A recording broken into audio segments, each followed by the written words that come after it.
বান্দাটা আল্লাহর কাছে চোখের পানি ছেড়ে কান্দে, ডাক দেয়া বলে, আল্লাহ রে, যেহেতু তুমি 40 বছর ধরে আমার উপরে দয়া করেছো, আল্লাহ এই বিপদের মুহূর্তে পড়ে তোমার কাছে আমি ফিরে আসলাম। আল্লাহ তুমি তো রহমান, আল্লাহ তুমি তো রহিম, আল্লাহ তোমার দয়ার তো কোনো সীমানা নাই, তোমার দয়া তো অসীম। আল্লাহ দয়া করে তুমি তোমার অসীম দয়া দিয়ে আমার মতো গুনাহগারের সামান্য গুনাহ খাতাগুলোকে মাফ করে দাও। বান্দাটা যখন এইরকম করে মনে মনে আল্লাহর কাছে আরজি করে, বান্দার যখন চোখের পানিটা ছেড়ে দিছে, তো আল্লাহর রহমতের দরিয়ার মধ্যে ঢেউ উঠে গেছে। আল্লাহ পাক রব্বুল আলামিন বান্দার চোখের পানি জমিনে পড়তে দেরি, আসমান থেকে আল্লাহ পাক রব্বুল আলামিন বৃষ্টি নাজিল করতে দেরি করে না। এ মুসলমান, আল্লাহ পাক রব্বুল আলামিনের এই বান্দা 40 বছর ধরে নাফরমানি করেছে, কিন্তু বিপদে পড়ে আল্লাহর কাছে ক্ষমা চেয়েছে। ওই বান্দাকেও যদি আল্লাহ নৈরাশ না করে, যদি মাফ করে রাজি হয়ে বৃষ্টির ফায়সালা করতে পারে, বলেন তো দেখি ওই সময় যেই আল্লাহ ছিল এখনো সেই আল্লাহ আছে না নাই?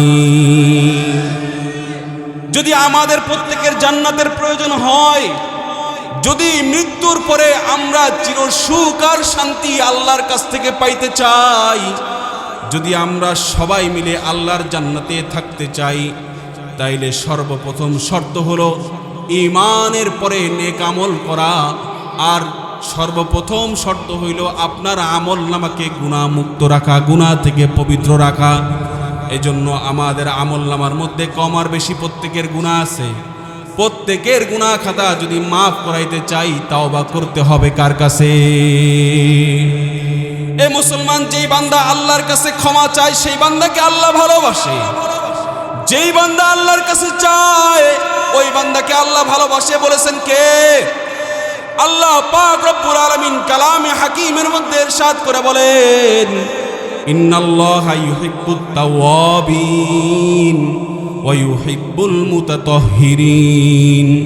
আল্লাহ পাক রব্বুল আলামিন তাওবাকারীকে ভালোবাসে, আর যেই বান্দা তাওবা করে তার আমলনামাকে পবিত্র বানায় নিয়েছে, তার নিজেকে পবিত্র বানায় নিয়েছে, ওই সমস্ত পবিত্র বান্দাদেরকেও আল্লাহ পাক রব্বুল আলামিন ভালোবাসে। যেই বান্দা আল্লাহর কাছে চায় ওই বান্দারে আল্লাহ ভালোবাসে। বরঞ্চ যেই বান্দা আল্লাহর কাছে চায় না, ওর প্রতি আল্লাহ রাগান্বিত হয়। কবি বড় চমৎকার করে ডাক দিয়া বলেন, हर घड़ी देने के तू तैयार है, हर घड़ी देने के तू तैयार है, जो ना मांगे उससे तू बेजार है। कवि डाक दिया बोलेन, हर घड़ी देने के तू तैयार है, जो ना मांगे उससे तू बेजार है। আল্লাহ পাক রব্বুল আলামিন সর্বদা বান্দারে দেওয়ার জন্য অপেক্ষায় থাকে। যেই বান্দা আল্লাহর কাছে চায় না, ওর উপরে আল্লাহ তাআলা নারাজ হয়ে যায়। এজন্য মুসলমান, আমাদের হায়াতটা আল্লাহ দান করেছেন আল্লাহর গোলামির জন্য, কিন্তু শয়তানের ধোঁকায় পড়ে, নফসের ওয়াসওয়াসায় পড়ে আমরা গুনাহ করে ফেলেছি। গুনাহ খাতা মাফ করাইতে হইলে সবাই মিলে আল্লাহর কাছে তাওবা করতে হবে। যদি পরকালে আল্লাহর সামনে দাঁড়াইতে হয়, দণ্ডায়মান হইতে হয়, তাইলে আমল নামাকে পবিত্র করতে হবে, পুত পবিত্র করতে হবে তাওবার মাধ্যমে। আজকে সুন্দর করে ঘরে যাওয়ার পরে আল্লাহর সামনে 2টা রাকাত নামাজ পড়ে জিন্দেগীর যাবতীয় গুনাহ খাতা সম্পর্কে আল্লাহর কাছে তওবা করতে পারবো কারা কারা? 2টা হাত তুলে আল্লাহরে দেখায় দেই। আফা হাসিবতুম আন্নামা খলাকনাকুম আবাসা। রব্বে করিম ডাক দিয়া বলতেছেন, আফা হাসিবতুম আন্নামা খলাকনাকুম আবাসা। এ দুনিয়ার মানুষ, তোমরা কি চিন্তা করেছো আমি আল্লাহ তোমাদেরকে দুনিয়ার জমিনে এমনি এমনি বানাইলাম? এ দুনিয়ার মানুষ, তোমরা কি চিন্তা করলা আমি আল্লাহ দুনিয়ার জমিনে তোমাদেরকে অযথা তৈরি করলাম? আল্লাহ পাক রব্বুল আলামিন দুনিয়ায় কিয়ামত পর্যন্ত যতগুলা মানুষ আসবে সোয়ালে মুকদ্দার করে দিয়েছেন। আল্লাহ তাআলা অগ্রিম প্রশ্ন এখানে সমগ্র জাহানের মানুষদেরকে উদ্দেশ্য করে করেছেন। আল্লাহ পাক রব্বুল আলামিন নিজের প্রশ্নের উত্তর অন্যত্র আয়াতে নিজেই দিয়ে দিয়েছেন। রব্বে কারীম ডাক দিয়া বলে, এ দুনিয়ার মানুষ শুনো, ভালো করে শুনে নাও, কান খুলে শুনে নাও। আমি আল্লাহ তো তোমাদেরকে বানাইতামই না, আমি আল্লাহ তো দুনিয়ার জমিনে তোমাদেরকে প্রেরণ করতাম না, শুধুমাত্র একটা কারণে তোমাদেরকে বানাইছি, সেটা হলো তোমরা আমি আল্লাহর গোলামি করবা। আল্লাহ পাক রব্বুল আলামিন বলেন, মা খালাকতুল জিন্না ওয়াল ইনসা ইল্লা লিয়াবুদুন। আল্লাহ পাক রব্বুল আলামিন ডাক দিয়া বলে, মা খালাকতুল জিন্না ওয়াল ইনসা ইল্লা লিয়াবুদুন। আমি আল্লাহ পাক রব্বুল আলামিন মানুষদেরকে তো তৈরি করতাম না, আমি আল্লাহ তো জিন জাতিকে তৈরি করতাম না, বানাইছি তার পিছনে একটা কারণ আর উদ্দেশ্য হলো তারা আমার গোলামি করবে। দুনিয়ার জমিনে বান্দা যাওয়ার পরে শুধুমাত্র আমি আল্লাহর গোলামি করবে, আমি আল্লাহ ব্যতীত অন্য কোনো কারোর গোলামি করবে না। কোনো বান্দা গাছের পূজা করবে না, মাছের পূজা করবে না, মূর্তির পূজা করবে না। কোনো বান্দা কোনো নেতা নেত্রীর পূজা করবে না। একজন বান্দা শুধুমাত্র কার গোলামি করবে বলেন তো দেখি? জবানটা খুলে বলেন, বান্দা কার গোলামি করবে? আল্লাহর গোলামি করবে। বান্দা কেবলমাত্র শুধুমাত্র আল্লাহর গোলামি করবে, এটাই হইল বান্দার কাজ। এ কারণেই আল্লাহ তাআলা দুনিয়ার জমিনে বান্দাকে প্রেরণ করেছেন। আর আল্লাহ পাক রব্বুল আলামিন তার বান্দাদেরকে জানায় দিয়েছেন, কোনো বান্দা যদি দুনিয়ার জমিনে আমার গোলামি করতে পারে, কোনো বান্দা যদি দুনিয়ার জমিনে খাঁটি গোলাম হয়ে যায়, তো ওই বান্দার জন্য পরকালে আমি আল্লাহ জান্নাতের নিয়ামত দিয়ে তাকে সম্মান বাড়ায়া দেই। আল্লাহ পাকের গোলাম যদি কোনো বান্দা হয়, তার জন্য আল্লাহ পাক রেখেছেন জান্নাত। জান্নাত এমন একটা ঠিকানার নাম, যে জান্নাতের মধ্যে আল্লাহ শুধু সুখ আর শান্তি রাখছেন। আল্লাহু আকবার বলেন। আল্লাহ পাক রব্বুল আলামিন জান্নাতের মধ্যে শুধুমাত্র নাজ আর নিয়ামত রাখছে। জান্নাতে বান্দাগুলা চিরস্থায়ীভাবে বসবাস করবে, জান্নাতের নিয়ামতগুলা বান্দা ভোগ করবে। কিয়ামতের ময়দানে মাহশারে আল্লাহ পাক রব্বুল আলামিন বান্দাদেরকে যারা আল্লাহর গোলামি করেছে তাদেরকে জান্নাতে ঢোকার সময় আদেশ দিয়ে দিবে, খুলুদুন লা মাউতা, ঢুক জাহান্নামে, ঢুক জান্নাতে। বান্দা তোর আর কোনোদিন মৃত্যু হবে না। বান্দা তুই জান্নাতে ঢুক, তোর আর কখনো মৃত্যু হবে না। তুই এইখানে জান্নাতের নিয়ামত ভোগ করতে থাক। জান্নাতে আমি আল্লাহ তোরে চিরহায়াত দান করে দিলাম, চিরস্থায়ীভাবে তুই জান্নাতে বসবাস করবি, তোর কোনোদিন মৃত্যু হবে না। তুই সারাটা জীবন ভর এখানে সুখ আর শান্তিতে বসবাস করবি। যে বান্দা আল্লাহর গোলামি করবে তার জন্য জান্নাত। পক্ষান্তরে যেই বান্দা দুনিয়ার জমিনে আসার পরে আল্লাহর গোলামি না করবে, যেই বান্দা আল্লাহর সাথে নাফরমানি করবে, যেই বান্দা আল্লাহর হুকুম আহকাম বিধিবিধানগুলোকে লঙ্ঘন করবে, ওই বান্দার জন্য আল্লাহ পাক রব্বুল আলামিন রাখছেন জাহান্নাম। জাহান্নামের মধ্যে আল্লাহ শুধু শাস্তি রাখছেন, শাস্তির ব্যবস্থা রাখছেন। জাহান্নামের মধ্যে কোনো সুখের কোনো লেশ নাই, আর জান্নাতের মধ্যে দুঃখের কোনো লেশ নাই। আল্লাহ পাক রব্বুল আলামিন জাহান্নামটাকে শাস্তি স্বরূপ রাখছেন। যেই বান্দাগুলা দুনিয়ার জমিনে আল্লাহর নাফরমানি করবে, আল্লাহর গোলামি করবে না, আল্লাহর বিধানকে লঙ্ঘন করবে, আল্লাহর হুকুম আহকামগুলোকে অমান্য করবে, পরকালে আল্লাহ পাক রব্বুল আলামিন তাদের জন্য জাহান্নাম রেখে দিয়েছেন। জাহান্নাম বড় কষ্টের জায়গা। জাহান্নামের ভয়াবহতার কথা মনে করে পয়গম্বর পর্যন্ত কান্না করছেন। একবার হযরত ফাতিমা রাদিয়াল্লাহু তাআলা আনহা তার স্বামী আলীকে ডাক দিয়া বলে, ওগো আলী, অনেক দিন হয়ে গেল আমি আমার বাবার সাথে সাক্ষাৎ করি না, আপনি একটু দয়া করে আমারে আমার বাবার কাছে নিয়ে যান, আমার বাবার সাথে আমি একটু মোলাকাত করতে চাই, দয়া করে আপনি একটু আমারে আমার বাবার কাছে নিয়ে যান। হযরত আলী সুন্দর করে ফাতিমা রাদিয়াল্লাহু তাআলা আনহাকে নিয়ে রওনা করেছেন। পথ চলতে চলতে চলতে চলতে এক পর্যায়ে ওনারা সুন্দর করে রাসূলের কামরার সামনে হাজির।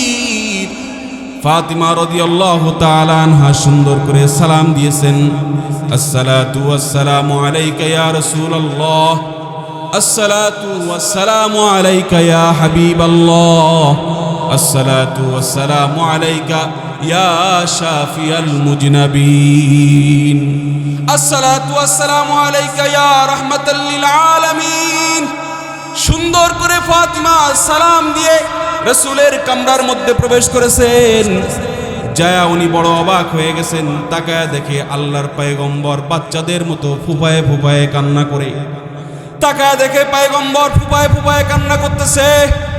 ফাতিমা পেরেশান হয়ে গেল, কি এমন দুঃখে পয়গম্বর কান্না করে? ডাক দেয়া বলে, ওগো আব্বা জান, কি এমন কষ্টে পড়ে আপনি কান্না করেন? কি এমন দুঃখ আপনার মনের মধ্যে? দয়া করে আমাকে একটু জানায় দেন। ফাতিমা বাবাকে প্রশ্ন করে, কিন্তু আল্লাহর রাসূল উত্তর দেয় না, কথাও বলে না, কান্নাও থামায় না।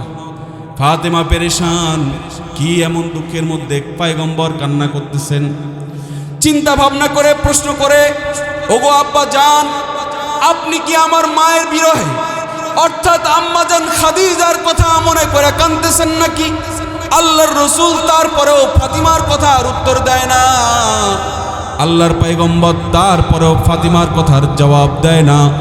কিছুক্ষণ পরে ফাতিমা আবার ডাক দিয়া বলে, ওগো আব্বা জান, আপনি কি, আপনার সাথে অনেক দিন আমার সাক্ষাৎ হয় না, এ কারণেই বোধহয় কান্না করতেছেন।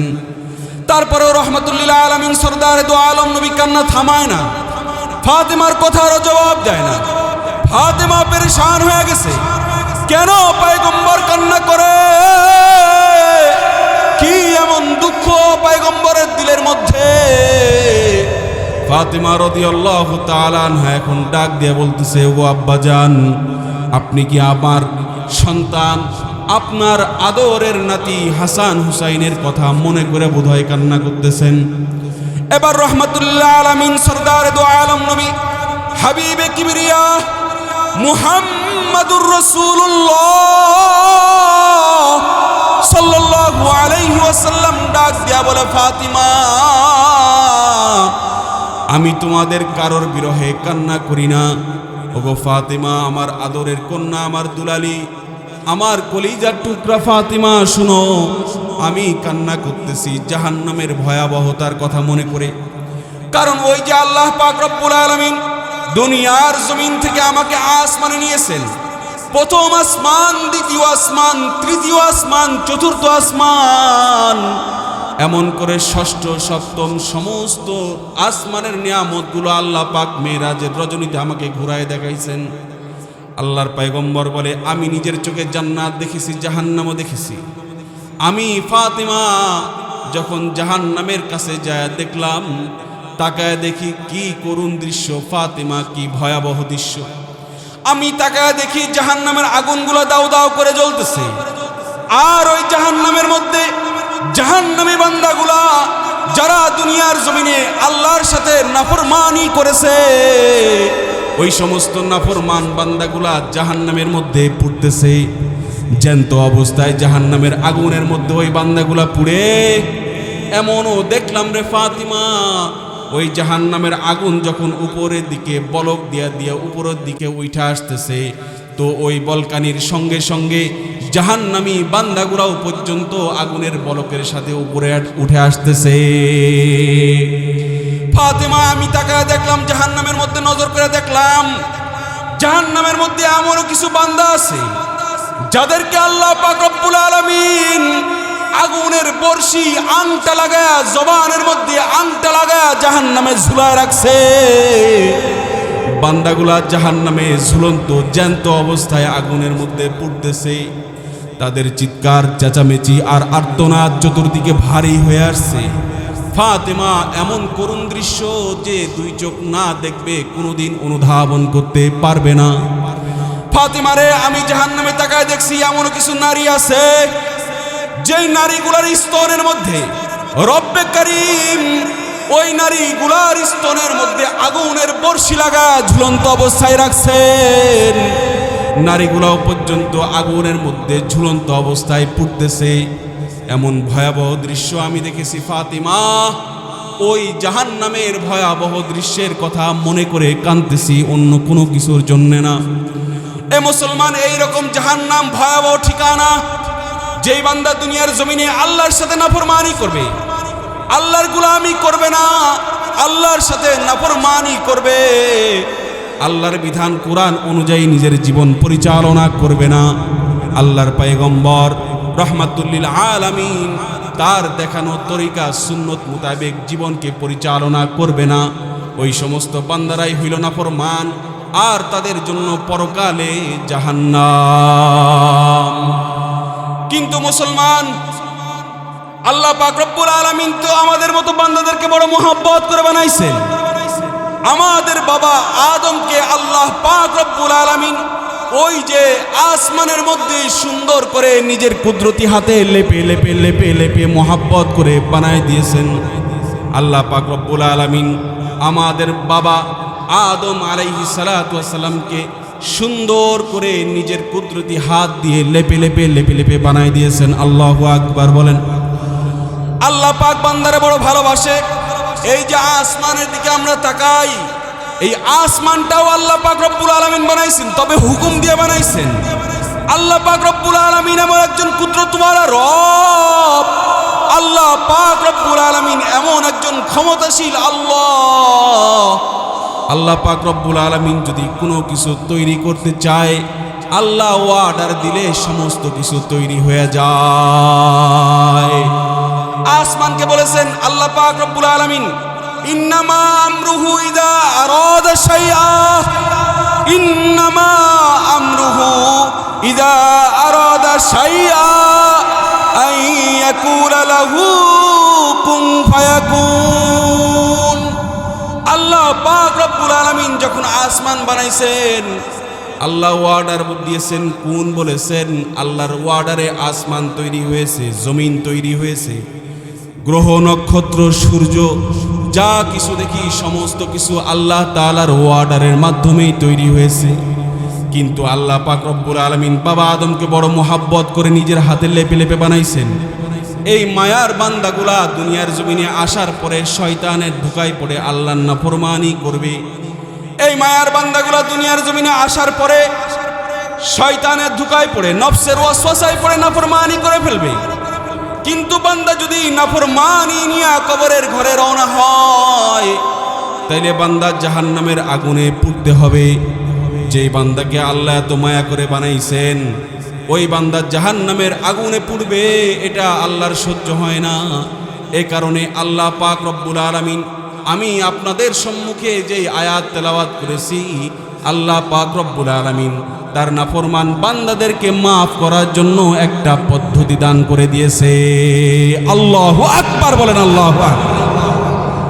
আল্লাহ পাক রব্বুল আলামিন ডাক দিয়া বলতেছেন, অতুবু ইলাল্লাহি জামিআন আইয়ুহাল মুমিনুন আইয়ুহাল মুমিনুনা লাআল্লাকুম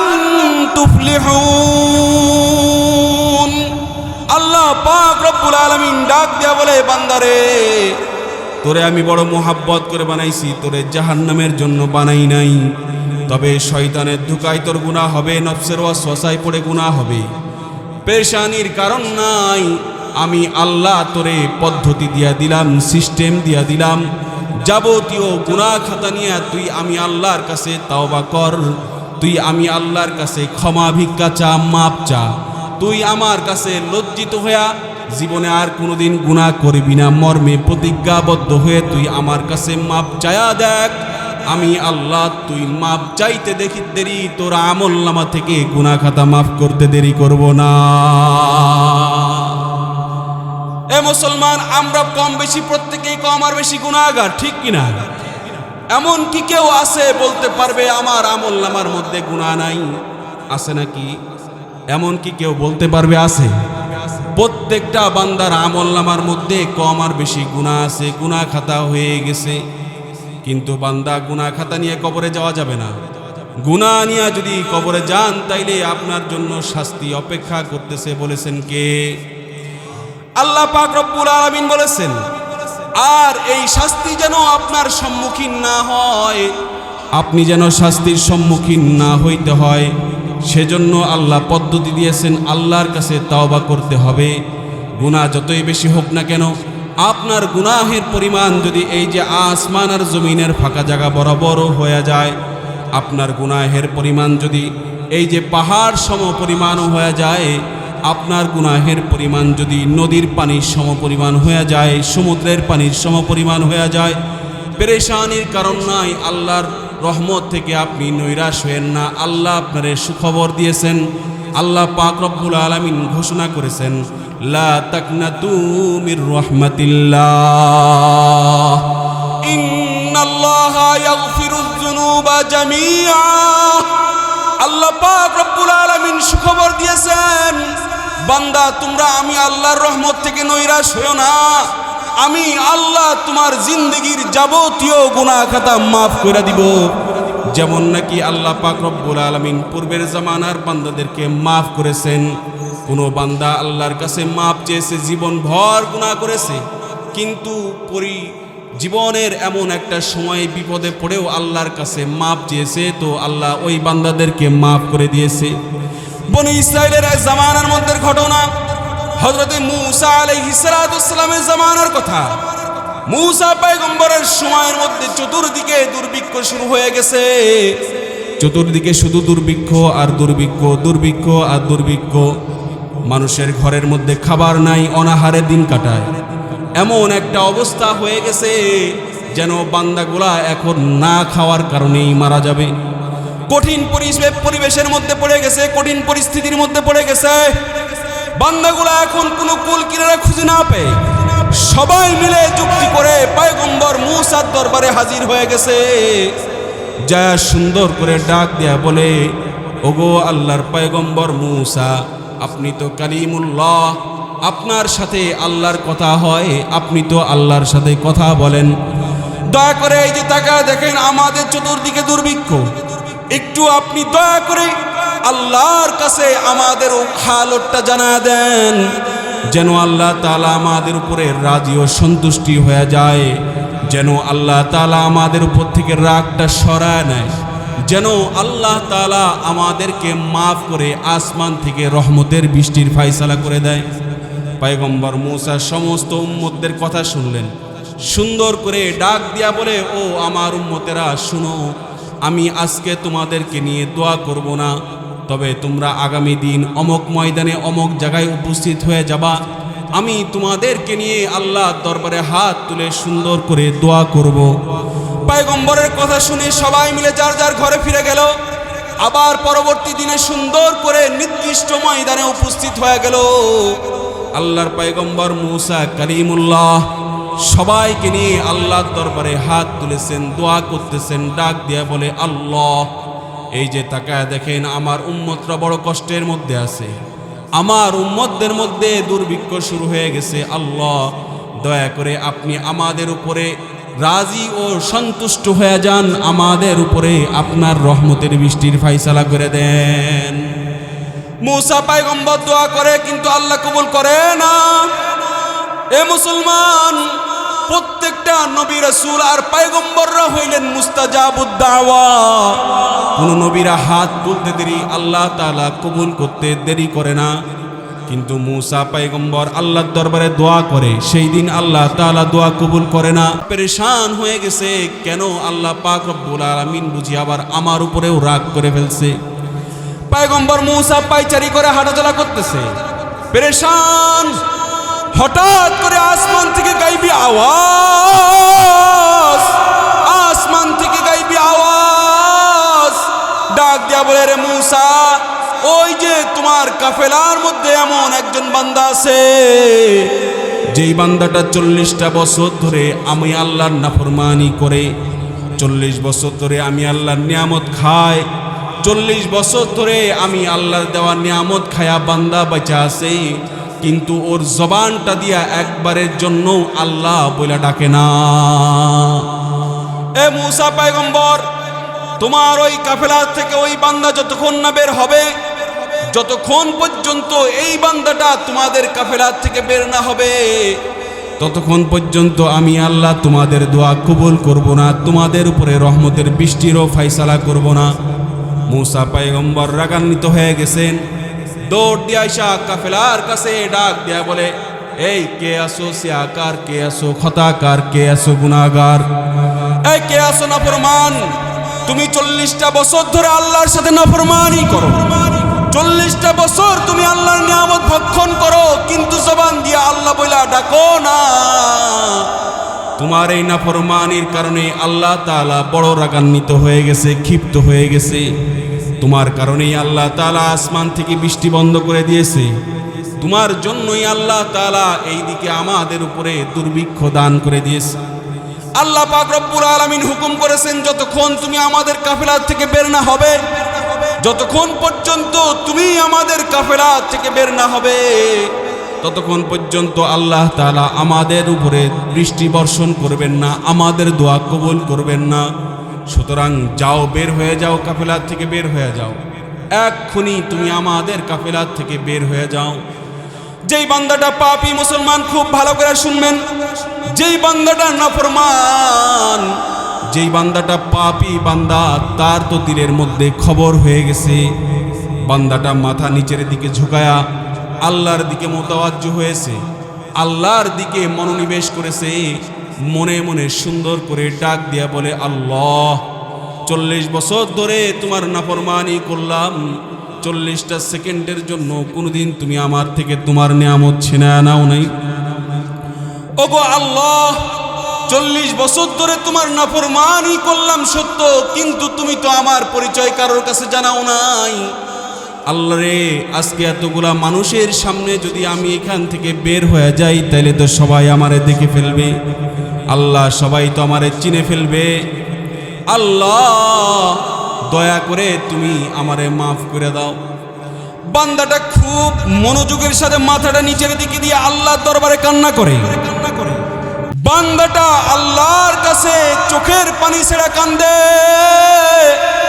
ডাক দেয়া বলে, আল্লাহ রে, যেহেতু তুমি এই 40 বছর ধরে আমার উপরে দয়া করেছো, আল্লাহ এই বিপদের মুহূর্তে পড়ে তোমার কাছে আমি ফিরে আসলাম। আল্লাহ, তুমি তো রহমান, আল্লাহ তুমি তো রহিম, আল্লাহ তোমার দয়ার তো কোনো সীমানা নাই, তোমার দয়া তো অসীম। আল্লাহ, দয়া করে তুমি তোমার অসীম দয়া দিয়ে আমার মতো গুনাহগারের সামান্য গুনাহ খাতাগুলোকে মাফ করে দাও। বান্দাটা যখন এইরকম করে মনে মনে আল্লাহর কাছে আরজি করে, বান্দার যখন চোখের পানিটা ছেড়ে দিছে, তো আল্লাহর রহমতের দরিয়ার মধ্যে ঢেউ উঠে গেছে। আল্লাহ পাক রব্বুল আলামিন বান্দার চোখের পানি জমিনে পড়তে দেরি, আসমান থেকে আল্লাহ পাক রব্বুল আলামিন বৃষ্টি নাজিল করতে দেরি করে না। এ মুসলমান, আল্লাহ পাক রব্বুল আলামিনের এই বান্দা 40 বছর ধরে নাফরমানি করেছে, কিন্তু বিপদে পড়ে আল্লাহর কাছে ক্ষমা চেয়েছে। ওই বান্দাকেও যদি আল্লাহ নৈরাশ না করে, যদি মাফ করে রাজি হয়ে বৃষ্টির ফায়সালা করতে পারে, বলেন তো দেখি, ওই সময় যেই আল্লাহ ছিল এখনো সেই আল্লাহ আছে না নাই? যদি আমাদের প্রত্যেকের জান্নাতের প্রয়োজন হয়, যদি মৃত্যুর পরে আমরা চির সুখ আর শান্তি আল্লাহর কাছ থেকে পাইতে চাই, যদি আমরা সবাই মিলে আল্লাহর জান্নাতে থাকতে চাই, তাইলে সর্বপ্রথম শর্ত হলো ঈমানের পরে নেক আমল করা, আর সর্বপ্রথম শর্ত হইল আপনার আমল নামাকে গুনাহমুক্ত রাখা, গুনাহ থেকে পবিত্র রাখা। এজন্য আমাদের আমল নামার মধ্যে কম আর বেশি প্রত্যেকের গুনাহ আছে। প্রত্যেকের গুনাহ খাতা যদি মাফ করাইতে চাই, তাওবা করতে হবে কার কাছে? এ মুসলমান, যেই বান্দা আল্লাহর কাছে ক্ষমা চায়, সেই বান্দাকে আল্লাহ ভালোবাসে। যেই বান্দা আল্লাহর কাছে চায়, ওই বান্দাকে আল্লাহ ভালোবাসে। বলেছেন কে? আল্লাহ পাক রব্বুল আলামিন কালামে হাকিমের মধ্যে ইরশাদ করে বলেন, ইন্নাল্লাহা ইউহিব্বুত তাওয়াবিন ওয়া ইউহিব্বুল মুতাতাহহিরিন। আল্লাহ পাক রব্বুল আলামিন তাওবাকারীকে ভালোবাসে, আর যেই বান্দা তাওবা করে তার আমলনামাকে পবিত্র বানায় নিয়েছে, তার নিজেকে পবিত্র বানায় নিয়েছে, ওই সমস্ত পবিত্র বান্দাদেরকেও আল্লাহ পাক রব্বুল আলামিন ভালোবাসে। যেই বান্দা আল্লাহর কাছে চায় ওই বান্দারে আল্লাহ ভালোবাসে। বরঞ্চ যেই বান্দা আল্লাহর কাছে চায় না ওর প্রতি আল্লাহ রাগান্বিত হয়। কবি বড় চমৎকার করে ডাক দিয়া বলেন, हर घड़ी देने के तू तैयार है, हर घड़ी देने के तू तैयार है, जो ना मांगे उससे तू बेजार है। कवि डाक दिया बोलेन, हर घड़ी देने के तू तैयार है, जो ना मांगे उससे तू बेजार है। আল্লাহ পাক রব্বুল আলামিন সর্বদা বান্দারে দেওয়ার জন্য অপেক্ষায় থাকে। যেই বান্দা আল্লাহর কাছে চায় না ওর উপরে আল্লাহ তাআলা নারাজ হয়ে যায়। এজন্য মুসলমান, আমাদের হায়াতটা আল্লাহ দান করেছেন আল্লাহর গোলামির জন্য, কিন্তু শয়তানের ধোঁকায় পড়ে, নফসের ওয়াসওয়াসায় পড়ে আমরা গুনাহ করে ফেলেছি। গুনাহ খাতা মাফ করাইতে হইলে সবাই মিলে আল্লাহর কাছে তাওবা করতে হবে। যদি পরকালে আল্লাহর সামনে দাঁড়াইতে হয়, দণ্ডায়মান হইতে হয়, তাইলে আমল নামাকে পবিত্র করতে হবে, পুত পবিত্র করতে হবে তাওবার মাধ্যমে। আজকে সুন্দর করে ঘরে যাওয়ার পরে আল্লাহর সামনে 2 রাকাত নামাজ পড়ে জিন্দেগীর যাবতীয় গুনাহ খাতা সম্পর্কে আল্লাহর কাছে তওবা করতে পারবো কারা কারা? 2টা হাত তুলে আল্লাহরে দেখায় দেই। আল্লাহ তুমি কবুল করো, বলেন আমিন। হাত নামান। জিন্দেগি কখন যে কার শেষ হয়ে যাবে কেউ বলতে পারে না। ইযা জা আজালুহুম লা ইস্তাকদিমুনা সাআতাও ওয়া লা ইস্তাখিরুন। আল্লাহ পাক রব্বুল আলামিন জানায় দিবেন কার কখন কোথায় কিভাবে মৃত্যু হবে, এটা একমাত্র আল্লাহ পাক ছাড়া আর কেউ জানে। সুতরাং মৃত্যু আসার আগেই আল কাইয়িসু মান দানা নাফসা, আল্লাহ রাসূল বলেছেন বুদ্ধিমান তো তারাই যারা নিজেকে সংশোধন করে নেয়, যারা নিজেকে শুধরে নেয়, যারা নিজেকে সঠিক পথে পরিচালিত করে, তারাই হলো বুদ্ধিমান। এজন্য মৃত্যু কার কখন আসবে কেউ আমরা বলতে পারি না। যে কোনো মুহূর্তে মালাকুল মউত দাঁড়ায় যেতে পারে। চিন্তা করেন তো দেখি, আমার আপনার যে হালত, আমল নামার যে দশা, এই মুহূর্তে যদি কোনো মালাকুল মউত আমার আপনার সামনে দাঁড়ায় যায় আর যদি আমাদের ইন্তেকাল হয়ে যায়, তাইলে আমাদের কবরের হালতটা কি হবে? কি হবে আমাদের কবরের হালত? একটু মনের কানটা দিয়ে চিন্তা করে দেখেন। যদি এই মুহূর্তে আমাদের ইন্তেকাল হয়েই যায়, আমল নামার দিকে তাকায় দেখেন, যেই দিন থেকে বালেগ হইলাম ওই দিন থেকে নিয়ে আজকে পর্যন্ত কত নামাজ কাজার গুনাহ, রোজার না রাখার গুনাহ, রোজা ভঙ্গের গুনাহ, কত ধরনের সুদ, ঘুষ আর জেনা, ব্যভিচার, অত্যাচার, জুলুম, নির্যাতনের গুনাহ আমার আপনার আমল নামার মধ্যে আছে। এইগুলা নিয়ে যদি কবরে যান, তাইলে ভাই মাপ পাওয়ার কোনো সুযোগ নাই, জাহান্নামে আপনাকে পোড়া লাগবে। এই জন্য আমল নামা পবিত্র করার একটাই মাত্র মাধ্যম, সেটা হলো তাওবা। সেটা কি? তাওবা। আল্লাহর হাবিব বলেছেন, আত্তাইবু মিনাজ যামবি কামান লা যামবা লা। কোনো পাপী বান্দা যখন আল্লাহর দরবারে তাওবা করে, জিন্দেগীর तमाम গুনাহ খাতার ব্যাপারে শর্মিন্দা হয়, লজ্জিত হয়, ভবিষ্যতে আর গুনাহ করবে না, গুনার সাথে লিপ্ত হবে না মর্মে আল্লাহর কাছে অঙ্গীকারবদ্ধ হয়ে তাওবা করে মাপ চায়। আল্লাহর পয়গম্বর বলেন, আমি আল্লাহর পয়গম্বর বলেন, আল্লাহ পাক রব্বুল আলামিন ওই বান্দাকে এমন ভাবে মাফ করে যেন বান্দা জিন্দেগিতে কোনোদিন গুনাহই করে নাই। সুবহানাল্লাহি ওয়া বিহামদিহি। কায়াউমিন ওয়ালাদাতহু উম্মুহু, কেমন জানি তার মা আজকেই তাকে জন্ম দিয়েছে, কেমন জানি সে আজকে তার মায়ের পেট থেকে নতুন ভূমিষ্ঠ হয়েছে। সুবহানাল্লাহি ওয়া বিহামদিহি। এজন্য তাওবা করার প্রয়োজন আছে না নাই? গুনাহ মাফ করার প্রয়োজন আছে না নাই? জান্নাত চাই কি চাই না?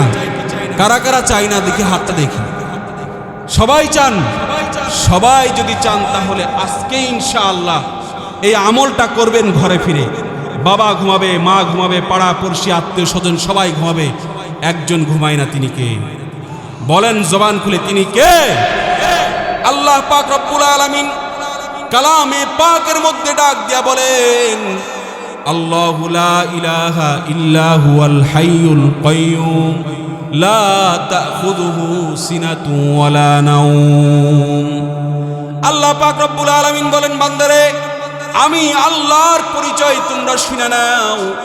আমি আল্লাহ এমন একজন আল্লাহ দুনিয়ার জমিনে 24টা ঘন্টার মধ্যে 1 সেকেন্ডের জন্য আমি ঘুম তো দূরের কথা তন্দ্রাও পর্যন্ত আসি না। আমি আল্লাহ বান্দার অপেক্ষায় থাকি, কোন সময় কোন বান্দার কি লাগবে, আমি বান্দার অপেক্ষায় থাকি। গভীর রাত যত গভীর হয়, নেতার দরজা তত বন্ধ হয়, এলাকার মেম্বার, চেয়ারম্যান, এমপি, মিনিস্টার, মন্ত্রী, প্রধানমন্ত্রী সবার দরজা বন্ধ হয়। কিন্তু রাত যত গভীর হয় তত আল্লাহর রহমতের দুয়ার খুলতে থাকে। শেষ রজনীতে আল্লাহ তাআলা বান্দারে ডাকে, হালমিম মুস্তাগফির, আয় বান্দা আয় আয় আয়, কি লাগবে তুই চা আমার কাছে, একবার তুই চায়া দেখ, আমি আল্লাহ তোরে নৈরাশ করব না, ফিরায় দিব না। বান্দা তোর গুনাহ হয়ে গেছে, মাপ দরকার, চা আমার কাছে, আমি আল্লাহ তোরে মাফ করে দিব। তোর যা লাগবে চা তুই আমার কাছে, আমি আল্লাহ তোরে দিয়ে দিব। এজন্য আজকে ঘরে যাওয়ার পরে সবাই একটা আমল করব ইনশাআল্লাহ। 2টা রাকাত নামাজ পড়ে যাই নামাজটা বিছায়ে সুন্দর করে আল্লাহর দরবারে চোখের পানি ছেড়ে দিয়ে তাওবা করব। আল্লাহ পাক রব্বুল আলামিন হইতে পারে আজকের এই আমলের বিনিময়ে আমাদের জিন্দেগির তামাম গুনাহ খাতাগুলোকে মাফ করে দিবে। পারবো তো ইনশাআল্লাহ, পারবো তো ইনশাআল্লাহ। আল্লাহ তৌফিক দান করে বলেন আমিন। আমার ভাইরা, আপনার এই যে তাওবাটা করে ফেলছেন, তাওবা করার পরে এরপরেও আল্লাহ যতদিন আপনাকে হায়াতে বাঁচবে একটা আমল জবানে উঠায় নেবেন। খুব গুরুত্বপূর্ণ ছোট্ট আমল, কিন্তু অনেক ফজিলত, অনেক দামি একটা আমল। তাওবা করছেন ভালো কথা, তাওবা হয়ে গেছে, আল্লাহর কাছে মাপ চাইছেন, মাপ চেয়ে নিছেন, আল্লাহ মাফ করে দিবে ইনশাআল্লাহ। কিন্তু এরপরেও যতদিন আপনি দুনিয়াতে বাঁচবেন, যতদিন আল্লাহ হায়াতে রাখে, একটা আমল জবানে উঠায় নেবেন। সেই আমলটার নাম হচ্ছে ইস্তেগফার। বলেন কি? ইস্তেগফার। সেই আমলের নাম কি? ইস্তেগফার। আস্তাগফিরুল্লাহ। পারি না সবাই এতটুকু? আস্তাগফিরুল্লাহ। এই ফজিলত কত বেশি, এর গুরুত্ব কত বেশি, আমলের গুরুত্বটা আল্লাহর হাবিব হাদিসে পাকের মধ্যে ঘোষণা করেছেন, আল্লাহি ইন্নী লাস্তাগফিরুল্লাহ ওয়া আতুবু ইলাইহি ফি কুল্লি আইয়াম আকসারা মিন 70 মাররা। আল্লাহর হাবিব বলেন, আমি পয়গম্বর মুহাম্মদুর রাসূলুল্লাহ সাল্লাল্লাহু আলাইহি ওয়াসাল্লাম এই ইস্তেগফারের আমলটা দৈনন্দিন 70 বারের বেশি করতাম। আল্লাহু আকবার বলেন। আল্লাহর পয়গম্বর বলতেছেন, আমি মুহাম্মদুর রাসূলুল্লাহ 100 বারের বেশি ইস্তেগফারের আমল করেছি।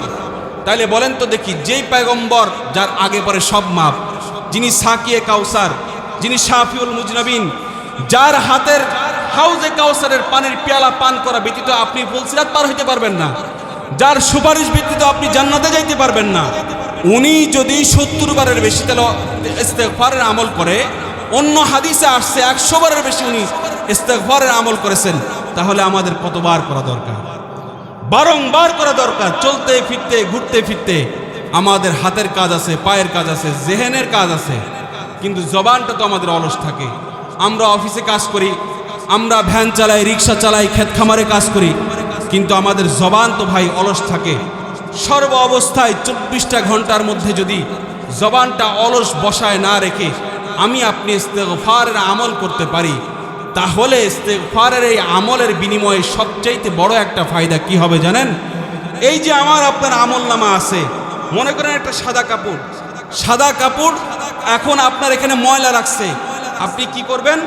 সর্বপ্রথম সাবান দিয়ে ট্রাই করবেন, সাবান দিয়ে না উঠলে এরপরে একটা সার্ফ এক্সেল ভালো যেটা দামি পাউডার আছে ওইটা দিয়ে চেষ্টা করবেন দাগটা উঠানোর জন্য। এরপরেও যদি না উঠে সর্বশেষ ব্লিচিং পাউডার দেয় কি দেয় না? তাহলে ব্লিচিং পাউডার লাগার সাথে সাথে সাদা কাপড়ের দাগ যায় কি যায় না?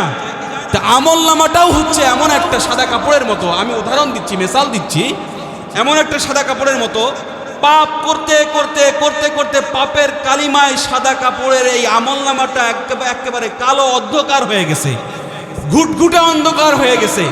কিন্তু আপনি যদি জবানের মধ্যে ইস্তেগফারের আমলটা উঠায় নিতে পারি, সর্ব অবস্থায় হাঁটতে চলতে উঠতে বসতে আস্তাগফিরুল্লাহ পড়তে পারি, তে ব্লিচিং পাউডার যেমন সাদা কাপড়কে পরিচ্ছন্ন করে দেয়, এই ইস্তেগফারের আমলের বিনিময়ে আল্লাহ পাক রব্বুল আলামিন আমার আপনার আমলনামার সমস্ত গুনাহগাতা সাফ করে আমলনামাকে ঝকঝকে তকতকে বানায় দেয়। সুবহানাল্লাহি ওয়া বিহামদিহি। এর জন্য এই আমলটা করার দরকার আছে না নাই? অনেক গুরুত্বপূর্ণ একটি আমল।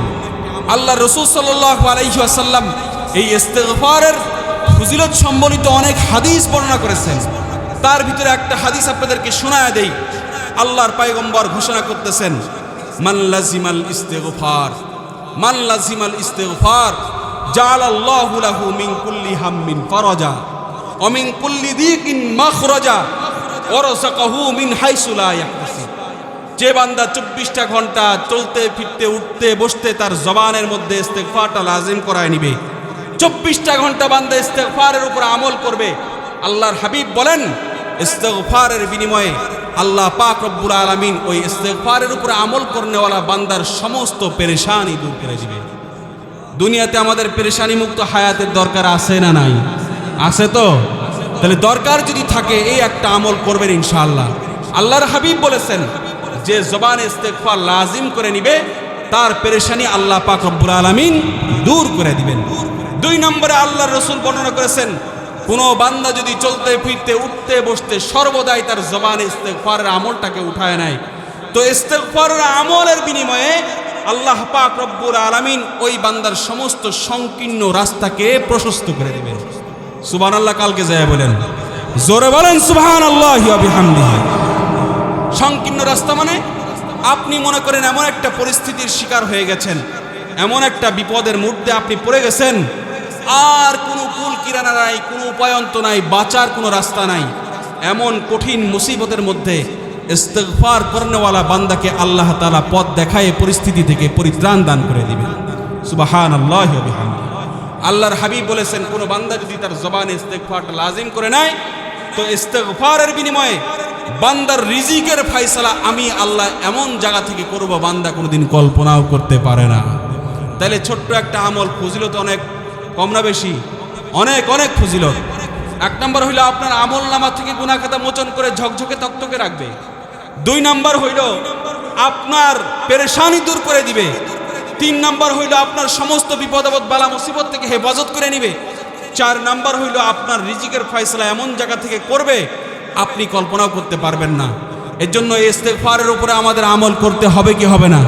করব কারা কারা? 2টা হাত তুলে মালিককে দেখায় দেই। আল্লাহু আকবার। আল্লাহ কবুল করে বলেন আমিন। আর জোরে বলেন আমিন।